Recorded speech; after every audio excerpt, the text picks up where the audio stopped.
do believe. If I do. If I do believe I'm correct, that Laken's gonna get big, I'll tell you what. Dragon Knight last pick. Oh, Nyx Assassin. Okay, so I mean, you can't be a Snog game without Nyx Assassin. Let's not kid ourselves here. Yeah, so, that's true. Nyx has like been on both, on either side in almost all their games. Yeah. Okay. Jokes aside, Nyx will now be the team sneaky Nyx Assassins. We talked about this, so now we're on Dota TV, so let's quickly just give a brief analysis. I felt like the Morphling pick wasn't that good in this scenario. The 4/5 pick sucky for Sna, everything good for Team Liquid is what you like to say. Is that correct? Yeah, a little bit. That's it in a nutshell. A little different discourse, but I guess you got the point, so good job. Well, it's I think the Nyx Assassin's fine, it's just more the Morphling is really weird here.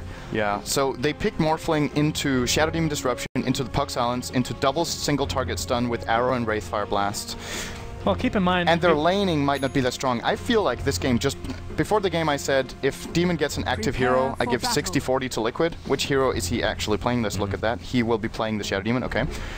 I'm going to say an even higher ratio here for Team Liquid. I feel like this draft just favors them quite a bit. Alright. So I'm going to be giving them... Snaw's going to win in like 10 minutes. Yeah, I'm going to say 70% win for Liquid. Keep in mind, of course, you talked about the disruption against Morphling being really good because agility is great on illusions. I guess it takes the base damage and whatnot. Keep in mind, Replicate against Dragon Knight. That's pretty true. Damn good too. Yeah, that's of course, once the BKB comes, it's not going to be very useful anymore, but that's just something to think about, you know. Let's go over the lineup, shall we? We have let's do Liquid. So we have TC on the Dragon Knight, which is exactly the same as last game. He was the meat shield, if nothing else, did his job. Koifka on the Mirana, exact same hero again. And instead of the Worthless Bane, Demon will be playing the Shadow Demon. Bulba now on the Puck instead of the Darkseer, and Way 2 again on Wraith King. So we talked about how we need them to change their lineups left and right. Pick 3 out of the same heroes, but hey, it was successful last time, so why not in this case? I like their laning here by putting the Puck in the offlane. It's pretty good on Radiant offlane. Still a little surprised they didn't choose to run an aggressive trial lane, which they like to do, because I feel like this is one of the games where their aggressive trial lane would actually be very successful, because what they would be running into would be the Sand King, played by Fluff and Stuff. They would be running into the Disruptor by Whitebeard, and the... Actually, never mind. There's going to be a Darkseer in the top lane played by Sna. Then they will have the Morphling in the mid played by Ush, and in the off lane it is going to be the Nyx Assassin played by IXMike. Nyx Assassin off lane on Dire. Good I feel luck. like it's very underwhelming in many cases. Underwhelming or just bad? Well, I guess it depends if you're able to live. I guess it's good. I mean, the problem with him is you can't fall back to the jungle or something like that, you know, so... We'll see. We'll see. I hope this is a good game, and based on your predictions, it doesn't sound like it's going to be, though, Syndrome. It could easily be a good game. I just feel like... I feel like Sna has to perform very well early on in this, because there's so much pressure in them from the draft, I feel. So I think they might have dodged a bullet with how the lanes were put. That could have gone worse for them. But the bottom lane is just going to be an absolute disaster. IXMike. Mike Arrow Cup. Didn't get it off. Whew, just a little bit off. Of course, keep in mind that the arrow, if it's halfway through the disruption, it actually still stuns, so it was about a split second off from actually hitting. But I think that would have been a kill? I think it's impossible to hit the arrow before Carapace comes off, right? If you just sit that and like, you spam the Carapace button, I think you always get it off before the stun triggers, so... Because there's zero animation for that, that's true. I believe you can always do that. I'm not sure. I'm not 100% sure, because remember, the arrow, like I said, is in the middle of the disruption, so maybe you don't even have time to, even a split second to do that. It is a little bit weird, I'm sure we'll see it in action. Yeah, we're gonna see it happening, but IXMike is actually getting very much here from the start, so... He's getting very much? Yeah, he's almost level 4. Oh my goodness! IXMike, you're getting very much! He's gonna get a little bit of pressure applied to him. He's actually stuck in a sandwich that is created by Liquid. Delicious, delicious sandwich. He's level 3 now. Oh my goodness. It was all the disruption arrow mess up. Yeah. It just ends up giving him 3 levels. And the equilibrium of the creep wave got completely messed up from that. So basically, Nyx Assassin is the best offlane hero for Dire that we've ever seen. Yeah, that's what I'm saying. Okay. Totally correct. Okay, Demon actually exposing himself quite a bit here. He could be killed here. Oh my god, that impale was actually really far off. And now Arrow. Did he use Spike Carapace? No. So I'm going to go off on a limb here and say that he could not use it in time. And actually, first blood going the way of Snob first in a completely opposite lane. Oh man, that's crazy. That's a high priority kill right there. Rotating in and killing the mid lane. Morphling is already good against Dragon Knight, but getting that kill from Sand King and Disruptor here, getting Whitebeard off to a good start, of course, on the Disruptor is always something Sna are going to value very highly. Still, that was just weird. Just flat out weird in that bottom lane. That Impale was really far off target. He still almost survived even there. And I can only imagine Ix Mike knows he's gonna die, screaming at his teammates, somebody get the first blood before I die. And they did just that. They came through for you, Ix Mike. You don't have to rage anymore, good sir. But yeah, TC in this lane, pretty much even overall, 13-4, 13-1 between the two as far as CS is concerned. Both are, I'm sure, are gonna be bottle crowing, so which I have to say, I'm not a huge fan of bottle crowing, but at the same time, it opens up a lot of interesting heroes that you don't usually see mid, which is good in its own right. I wish they could find like some other alternative to finding those heroes space, you know what I mean? Because the bottle crowing is just so something about it I just really don't like. Because the slow courier hasn't affected anything at all. Like, they might as well put it back to normal. Yeah, I was worried when that slow courier thing came in that the bottle crowing, you know, the reason I like bottle crowing is that runes are still a random factor. You can get unlucky and not get the rune, and then if you can't bottle crow, like mid lane is going to be so hard for so many heroes. Effectively, what bottle crowing does is it allows a way wider variety of heroes to be played mid, to be honest. That's what I just said. Yeah. For the love of God, Synderen, why don't you listen to your But you said you don't. You said you don't like bottle crowing because of that. No, I said I don't like bottle crowing because it's just a random thing. But the one good thing that comes from it is a lot of heroes get played mid. I don't really listen to you. Obviously. God, freaking. That does happen sometimes, but it's okay. But still, okay. So if you were to choose between removing bottle crowing entirely or the hero pool you have with bottle crowing, let's put it that way. Okay, obviously, I'm just saying I like my cake to eat it. What's the saying? I like my cake and to eat it. I like to have my cake and eat it, which still doesn't make sense, by the way. Oh, I see. Okay, actually, Brian's pretty smart. You need a decorated cake like a wedding cake that actually tastes good. All right, well, he's competing against Conrad. Mike taking a stun to the face, make that 2 with the Soul Catcher. It's a little bit late, but the right click should be enough. Spike Carapace is still there. Actually doing really good damage to Koifa here. Koifa cannot take the aggro off the tower. Oh my tower hates Koifa's face so very much, but... Hates his face. Yes, he hates his face. No, okay, so I would just like to have both components. I'd like to not have bottle crowing, but still the heroes mid that we've been seeing. I see. Okay. Yeah, that would require a change to the rune mechanic. That's the only way. Okay, I'm actually not going to bring it up because this is actually in a different game that they did it, which I thought was really weird. Actually, I'm going to say it. So there's always a rune on one side, and the opposite side, there's always something you can fill your bottle up with. It'll just fill your bottle with.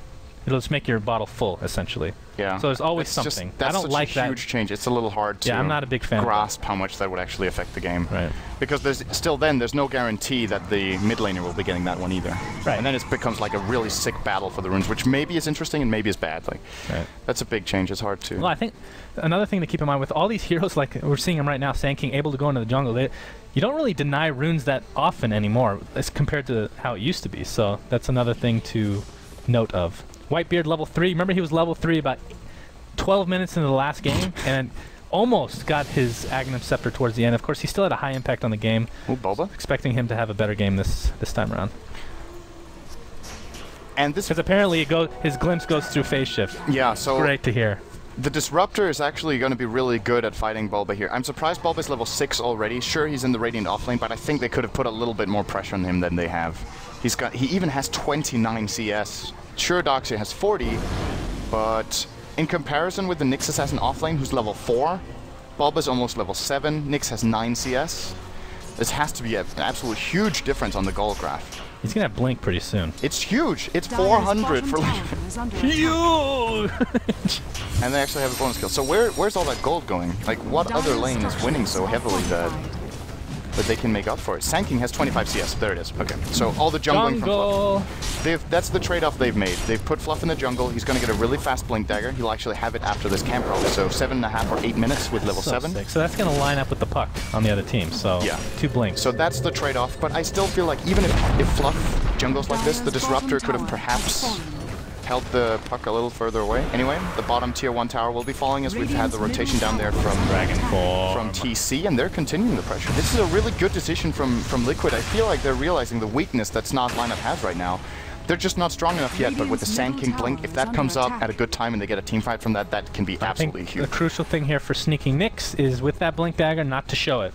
Yeah. Wait for the right opportunity to actually initiate in, and that could be a huge team fight going right. But then again, you could say the same thing about Puck. There's the Moonlight Shadow being used to perhaps initiate upon somebody from Sneaking Nyx at this tier 1. Of course, with Dragon Tail at range form, they're going to find IX Mike. Oh boy, you're dead, buddy. Yeah, he's very dead. They could perhaps push on a little bit. There's still quite a bit of time remaining on the Dragon form, actually about 15 seconds here, so doing some very good damage. He can, of course, tank the tower fairly well with his 11 armor. Wow, if they're going to get this down to almost like 1/3, yeah, they are. Blink now on Puck. Officially, Bulba should be finding his way. He's got an 8-minute blink dagger off lane. But Fluff and Stuff gets his pretty much right after, so. Yeah. And the Mud Golems are just laughing in his face. But it's funny that they're moving away. I don't like this sand. It doesn't really hurt, but... It does sound more like this. I'm a Mud Golem. Mud Golem, I like it. Or whatever. It's like a Pudge on crack or something. The peon, you mean? Yeah. No, the peon's more like. Okie dokie, how you doing? Okay, work. Koifka. Enough. I'm sorry, I can't help it. I didn't have enough time to go pee after the first game, so now I'm just like standing here, pacing around the room. What a great explanation. Thank you. Can anybody get me a cup, please? That makes a lot of sense. Appreciate that. Okay, doke. Yes. Oh, Fluff and Stuff's going to use the epicenter and the blink, and it does almost nothing because it doesn't have the mana for his burrow strike. Oh, double shell. Ion shell. There's the Morphling, finishing him off. But here comes Bulba, getting the counter initiation kill on the Sand King, so it's a 1-for-1 at this point. Ush getting stunned directly in the face, but there goes the Morph. He's dead. The Morph. He's not morphing. Why is he not morphing? Why was he not morphing? He wanted to save enough mana so that he could waveform out. So he had to try to get out of attacks, bottle up, and then get the mana. That was perfectly played from him, actually, in that situation. It just wasn't enough. I'll trust your judgment, even though you've been wrong a lot this week. It's okay. You don't think he would have lived with Morph then? Just, can I cast with someone else, please? Serious. I'm fucking done with this guy. Here's the team fight recap. Excellent. Excellently done, everybody. Sna on that Darkseer level 9 now. Looks like he's going to blink right away. I would be shocked if he does that. I still think the first item mech is pretty much core. You're right, he has the gold for blink, but then he would have bought it by now. So he's going to one-shot the mech. He does have the gold for that in a TP. There's that blink dagger.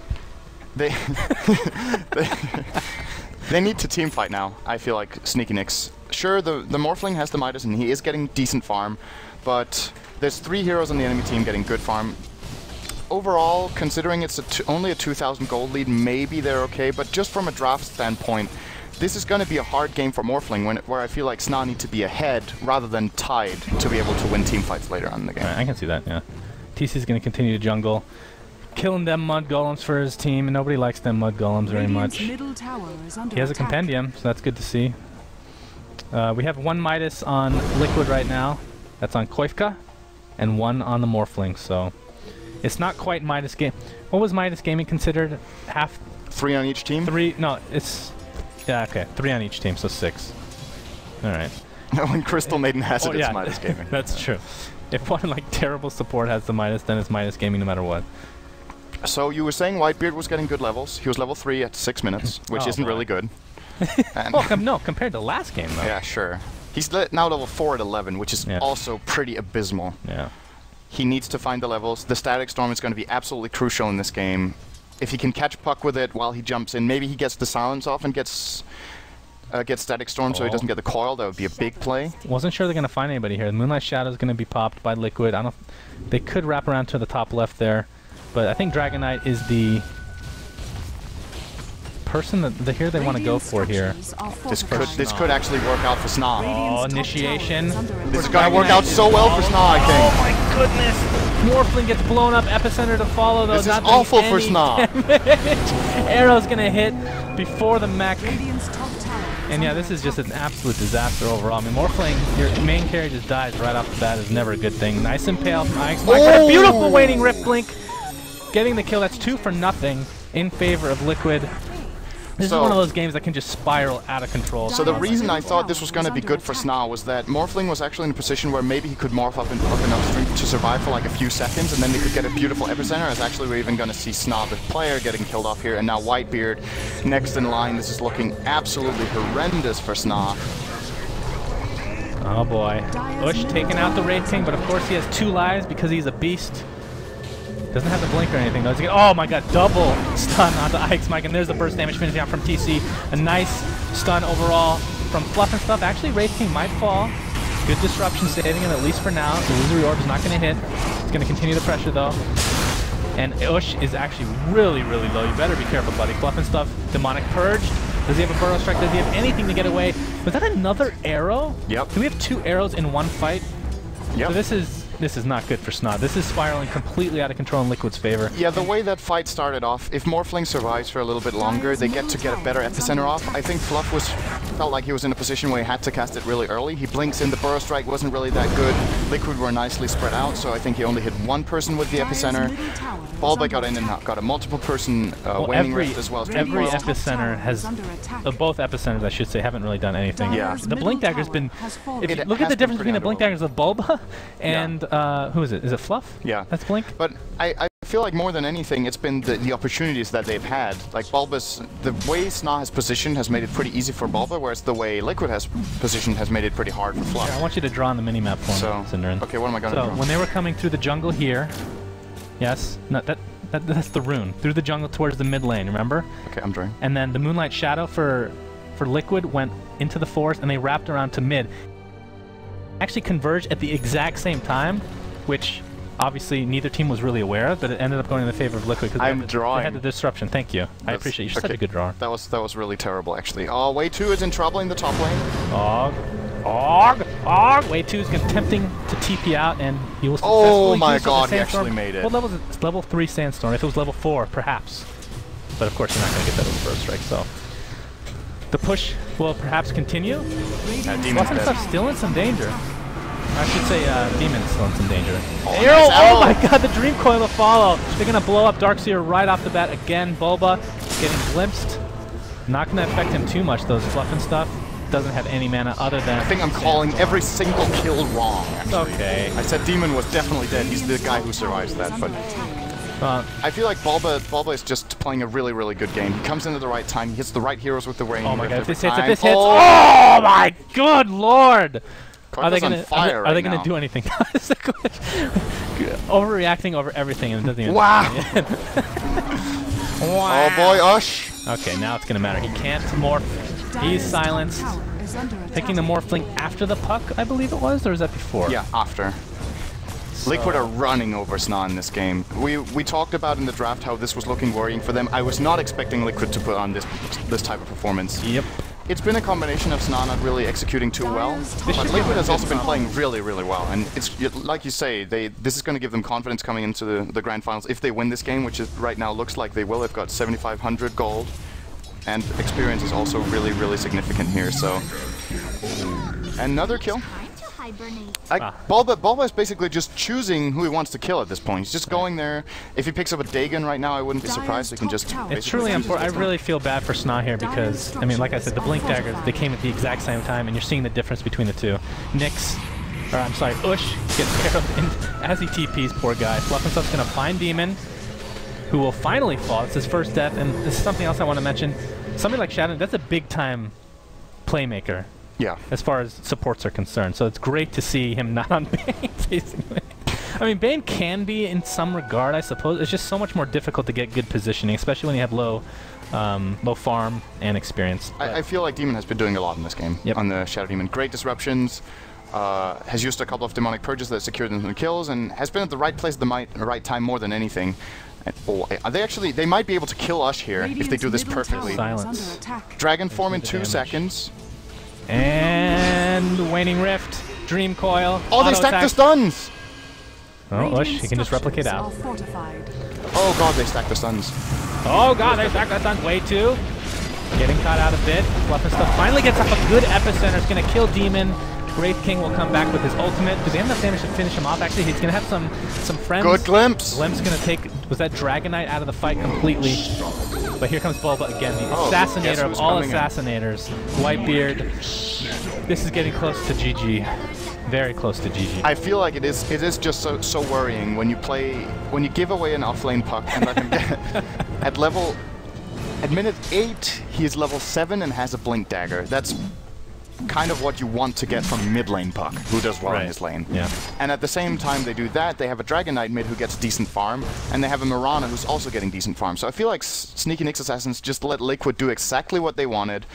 Sure, you got the Blank Dagger on Sand King, which just hasn't had the impact we could have hoped for, but it's also been a hard game for Fluff. And there is indeed the Dagon on Bulba. Now he can solo any hero, at least the first 3 heroes on the Dire, he can pretty much solo, I think. The Morphling, I think, has just enough health, and the Darkseer has a mech. But he can solo the 3 first ones with his full combo. I look forward to seeing that Dagon in action, I tell you what. But Ush has an Ogre Club very far away from... I guess he's going BKB first, which is never... I'm trying to think here, would Lincoln's even be good here? Yeah, Lincoln's would be very good. I mean, the Waning Rift is still going to silence you, but there's a couple single target stuns that... Yeah, the thing is, you only block one of them. Lincoln's is one of those weird items, or special items in a sense, where you're like, oh, there's many things I can block, that's good, but at the same time, if there's so many things you need to block, then BKB is probably the better choice. You need a balance, yeah, for sure.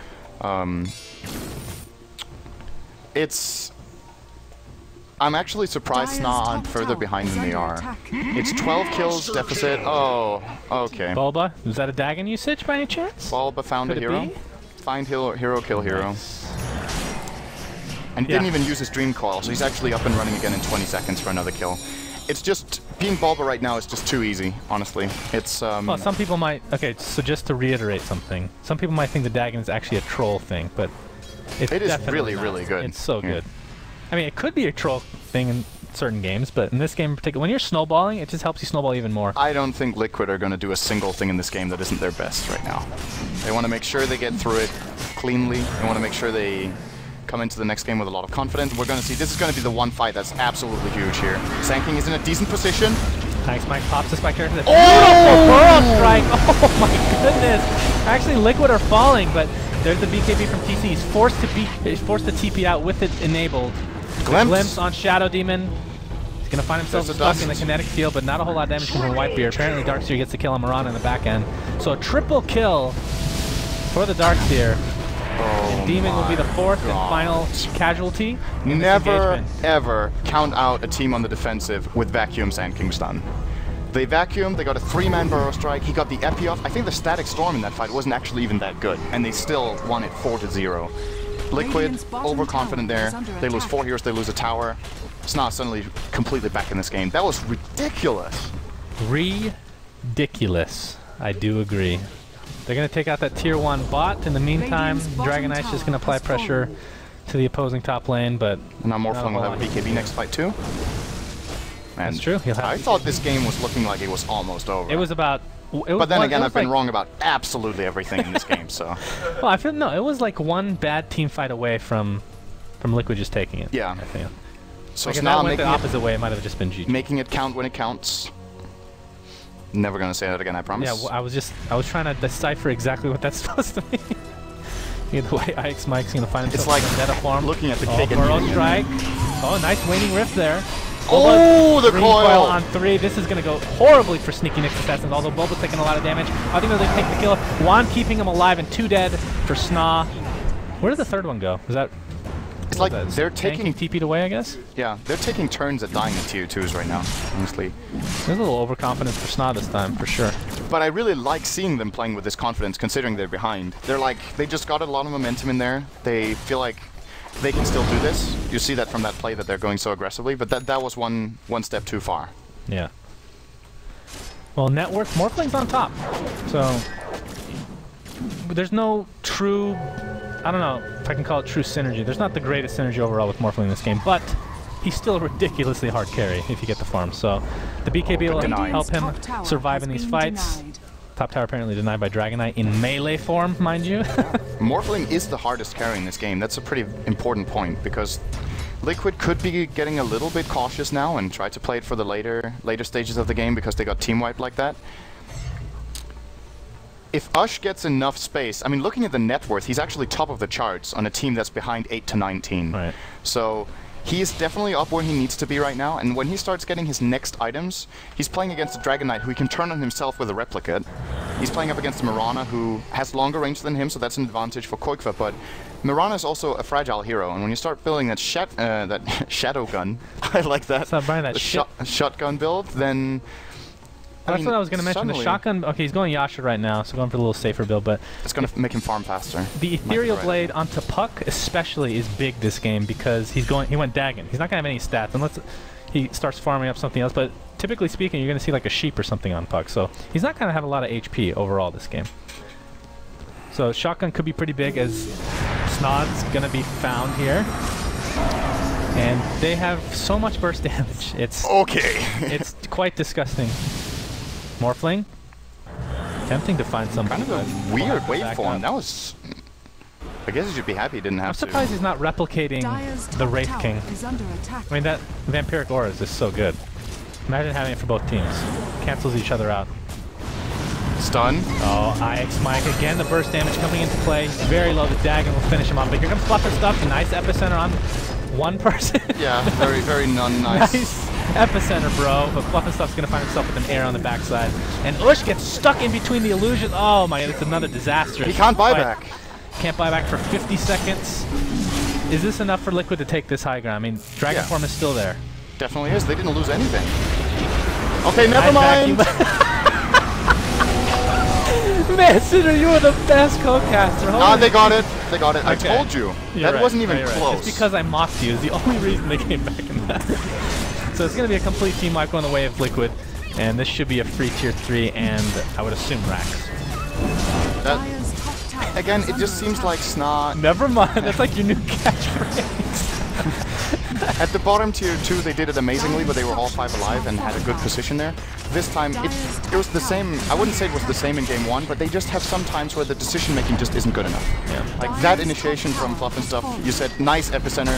He hit the Wraith King only, who also has 2 lives. So terrible epicenter. Pretty much the worst one he could have done here. I pulled a Syndra. What can I say? Double burrow strike. There's a BKB from Ush. They do get the melee rack, so I don't think Liquid's going to care about these casualties here. Morphling still has the BKB activated. 10 seconds is so long. Demonic Purge applied to him. Not going to be able to pursue, I don't believe. Bulba able to blink out to safety. Nice job, Brian. Awesome. Okay. So Liquid, how much did they just effectively gain there? Yeah, okay. A lot. So, mod notes, they gained a lot of golden experience. They took a good fight and got an advantage. Okay, good.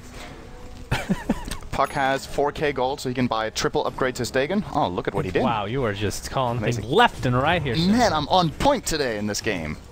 So do you think, okay, so I know he can farm better with Yasha and whatnot. Do you think not getting Ethereal Blade would be a mistake if he was able to get it now? Because again, Puck upgrading his Dagon, he's under 1,000 HP. I think he has to get E-Blade so that they can get some free kills. So you think you transition from Yasha to E-Blade? Yeah. Just casual Yasha for now. There's nothing else that's going to be more cost efficient. If he goes for finishing the Manta now, that the illusions are just going to get completely crushed by Liquid's AoE damage. If he goes for a regular damage item, I don't think he's going to have the chance to get the damage done anyway, so... E-Blade is a good choice. Oh, Roshan! I don't know what happened to that arrow. I think Mike blocked it. No, it was too short. I guess barely out of range. Yep. Okay, this is like the sickest Hail Mary I've seen in a while going for Roche right now. That's what you need to do. Ush pops the BKB. Quick is gonna leap out to safety. Burrow strike. No epicenter yet. Of course, that initiation was on way too. Not the best target. Bulba getting out of dodge. The 2 dead right off the bat for Sna, and Ush is stuck on a cliff fighting a disrupted hero, which he will lose to, unfortunately. The epicenter trying to be channeled now of all times. He's going to get 1, maybe not. Quite, the leap just in time. That's 4 dead. I'm sorry, that was a team wipe. Morphling bot back. And this should transition to an Aegis. And they tried a vacuum into stun, and they got 1 target on the Burrow Strike, which was the Wraith King, so pretty much, again, just not well enough coordinated. But at the same time, Liquid are also spreading out wisely, so... Ush! You beast! Ush! Trying to get 1 more kill in this. So that's 2 dead. That's a dieback. Wasn't able to take out Bulba, so this is going to be a free Roshan. Although it already was a free Roshan. It's a freer Roshan. It's a Roshan with a little extra freedom attached to it there. Yeah. Of course, TC's not going to have Dragon Form for this push. Sounds like the kitten is cheering for Sna and is now realizing it's... And there it is! The GG. Not sure if they're salty about it, but obviously there's a lot of history between some of the players on SNA and Team Liquid. But a good series overall. Game 1 was obviously way closer, but Liquid's putting it together now. I think that's something to keep in mind as far as momentum is concerned, going to the Grand Finals versus NAR, which is the best of 5 coming up shortly. And we're going to have some post-game analysis from the great Mott Notes and Gods himself, who will start talking very shortly. Gods is telling me to keep talking.